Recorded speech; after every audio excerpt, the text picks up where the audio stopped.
విచారణకు హాజరైన మోహన్ బాబు మనోజ్ పరస్పరం దూషించుకున్నారు. వీరిద్దరి మధ్య వాగ్వాదం జరిగింది. ఆస్తి తగాదాకి సంబంధించి పూర్తి వివరాలు అందజేశారు మోహన్ బాబు మనోజ్. సుమారు 2 గంటల పాటు విచారణ జరిగింది. బయటకు వచ్చిన మనోజ్ ఏం మాట్లాడకుండా ఆవేశంగా కారెక్కి వెళ్లిపోయారు. వచ్చే వారం మరోసారి విచారణకు హాజరు కావాలని మెజిస్ట్రేట్ ఆదేశించారు.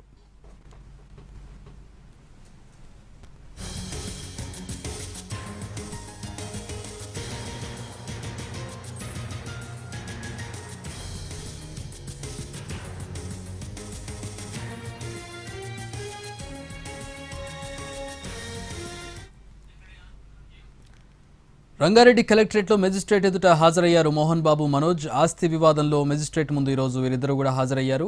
పరస్పరం దూషించుకున్నట్టుగా తెలుస్తోంది. వీరిద్దరి మధ్య వాగ్వాదం జరిగినట్టుగా తెలుస్తోంది.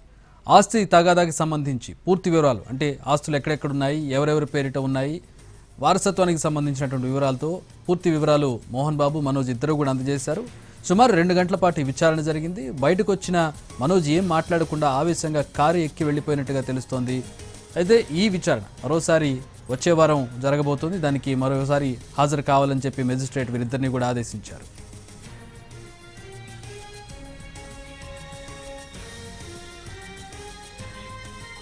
మా ప్రతినిధి కిరణ్ జాయిన్ అవుతున్నారు. దీనికి సంబంధించి మరిన్ని వివరాలు తెలుసుకుందాం. కిరణ్, ఏంటి వాగ్వాదం జరిగినట్టుగా తెలుస్తోంది? మనోజ్ ఏం చెప్పకుండా వెళ్ళిపోయారు. మోహన్ బాబు అయినా ఏమైనా చెప్పారా? ఏమైనా వివరాలు తెలుస్తున్నాయా? ఏం జరిగిందనే దానికి సంబంధించి?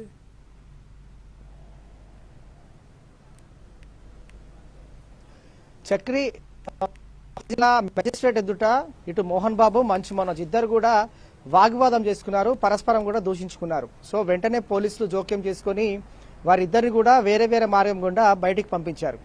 సుమారు 2 గంటల పాటు కూడా రంగారెడ్డి జిల్లా డిప్యూటీ కలెక్టర్ ప్రతిమా సింగ్ ఎదుట విచారణకు హాజరయ్యారు. వారి వద్ద తెచ్చుకున్న ఏవైతే డాక్యుమెంట్స్ ఉన్నాయో ఆ డాక్యుమెంట్స్ అన్నిటి కూడా సబ్మిట్ చేశారు. సో జల్పల్లి నివాసానికి సంబంధించిన వివాదం మొత్తం కూడా వాటికి సంబంధించిన డాక్యుమెంట్స్ మోహన్ బాబు అలాగే మంచు మనోజ్ విడివిడిగా ఇద్దరు కూడా వారు మెజిస్ట్రేట్ ఎదుట హాజరైన తర్వాత మెజిస్ట్రేట్ కు ఈ డాక్యుమెంట్స్ కూడా సబ్మిట్ చేశారు. సో వచ్చే వారము మరొకసారి కూడా తమ ఎదుట విచారణకు హాజరు కావాల్సి ఉంటుందని చెప్పి మెజిస్ట్రేట్ వారు కూడా ఆదేశించారు. సో ఇద్దరు ఎంటర్ అయిన తర్వాత మొదట మోహన్ బాబు లోనికి వెళ్లారు. ఆ తర్వాత బయటికి వచ్చిన తర్వాత వెయిటింగ్ హాల్లో కూర్చున్నప్పుడు మంచు మనోజ్ లోనికి వెళ్ళాడు. సో జల్పల్లికి సంబంధించిన ఆ ఇష్యూకి సంబంధించి కూడా ఆస్తి తగాదాలో తన వాటా ఉంది, తన పేరు పైన ఇల్లుకు సంబంధించిన డాక్యుమెంట్స్ అని చెప్పి మెజిస్ట్రేట్కి సబ్మిట్ చేసినప్పుడు కూడా జూబ్లీ హిల్స్ ఫిలిం నగర్ లో ఇంటి సంబంధించిన డాక్యుమెంట్స్ కూడా మంచు మనోజ్ అలాగే ఇటు మోహన్ బాబు కూడా సబ్మిట్ చేశారు. సో ఆ ఇల్లు ఎవరి పేరు మీద ఉంది, అలాగే ఎక్కడెక్కడ వివాదాలు నడుస్తూ ఉన్నాయి, ఆస్తి తగాదాలకు సంబంధించిన వివరాలు ఏ విధంగా ఉన్నాయి, అలాగే వారిపైన ఉన్న డాక్యుమెంట్స్ ఏవి ఉన్నాయి, రిజిస్ట్రేషన్ సంబంధించిన పత్రాలు ఏవి ఉన్నాయి, వీటన్నిటిని కూడా రెవెన్యూ డిప్యూటీ కలెక్టర్ ప్రతిమా సింగ్ అడిగి తెలుసుకున్నారు. వారికి సంబంధించిన డాక్యుమెంట్స్ కూడా సబ్మిట్ చేశారు. సో వీరు ఒక్కసారి విచారణకు హాజరైన తర్వాత మంచు మనోజ్ మీడియాతో మాట్లాడకుండానే అతను ఆవేశంగా వెళ్లిపోయారు. అలాగే మరొక మార్గం గుండా కూడా మోహన్ బాబును పోలీసులు పంపించి వేశారు. సుమారు 2 గంటల పాటు కూడా ఈ విచారణ సాగింది. ఎందుకంటే సివిల్ తగాదాకు సంబంధించి కూడా కోర్టుల వ్యవహారం ఉంది కాబట్టి 2007 సీనియర్ సిటిజన్ అమెండ్మెంట్ యాక్ట్ ప్రకారంగా తన నివాసంలో అంటే తనకు సంబంధించిన ఆస్తిలో మంచు మనోజ్ అక్రమంగా ఉన్నాడు, అలాగే అతన్ని వెకెట్ చేయించాలి, ఆ ఆస్తి తాను కష్టపడి సంపాదించుకుంది, దానికి సంబంధించిన వివరాలు డాక్యుమెంట్స్ అలాగే రిజిస్ట్రేషన్ పత్రాలకు సంబంధించి 4 జత చేసిన పత్రాలన్నింటినీ కూడా మోహన్ బాబు సబ్మిట్ చేశారు మెజిస్ట్రేట్ వారికి. సో అలాగే మంచు మనోజ్ కూడా ఏ విధంగా అతనికి వర్తిస్తా ఉంది ఆ ఇల్లు, దానికి సంబంధించిన డాక్యుమెంట్స్ ఏ విధంగా ఉన్నాయని మెజిస్ట్రేట్ వారు మంచు మనోజ్ ను ప్రశ్నించారు. సో వాటికి సంబంధించిన డాక్యుమెంట్స్ కూడా సబ్మిట్ చేశారు.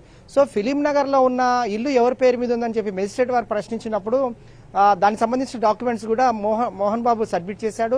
సో వివాదం ఎక్కడ నడుస్తోంది, వివాదం ఎక్కడుంది, ఎవరిపైన రిజిస్ట్రేషన్ అయి ఉంది, దానికి సంబంధించిన రెవెన్యూ ఏం చూపిస్తోంది, ల్యాండ్ సంబంధించి వాటికి సంబంధించిన వివరాలన్నీ కూడా మెజిస్ట్రేట్ వారు చాలా కులంకషంగా 2 గంటల పాటు కూడా విడివిడిగా ఇద్దరిని అడిగి తెలుసుకున్నారు. సో ఈ సమయంలోనే ఇద్దరు కూడా వెయిటింగ్ హాల్లో కూర్చున్నప్పుడు పరస్పరం దూషణలు చేసుకోవడం, అలాగే పరస్పరం కూడా వారంతా కూడా గొడవకు దిగుతున్న క్రమంలోనే వెంటనే పోలీసులు ఎంటర్ అయ్యారు. ఎంటర్ అయిన క్రమంలోనే ఇద్దరిని కూడా వేరే వేరే మార్గం కూడా పంపించి వేశారు. సో మనోజ్ కూడా మీడియాతో ఏం మాట్లాడకుండా వెళ్ళిపోయారు. అలాగే మోహన్ బాబు కూడా మీడియా కంటపడకుండా వెన్నుదిరిగారు. సో వచ్చే వారం కూడా మేజిస్ట్రేట్ వారిని విచారణకు హాజరు కావాల్సి ఉంటుందని చెప్పి ఆదేశాలు ఇచ్చారు. సో వచ్చే వారం కూడా వారు మెజిస్ట్రేట్ ఎదుట హాజరవుతారు. మరి ఇది ఎలాంటి మలుపు తిరుగుతుంది అనేది ఆసక్తి నెలకొని చెప్పాలి Chakri. All right, thanks for the updates Kiran.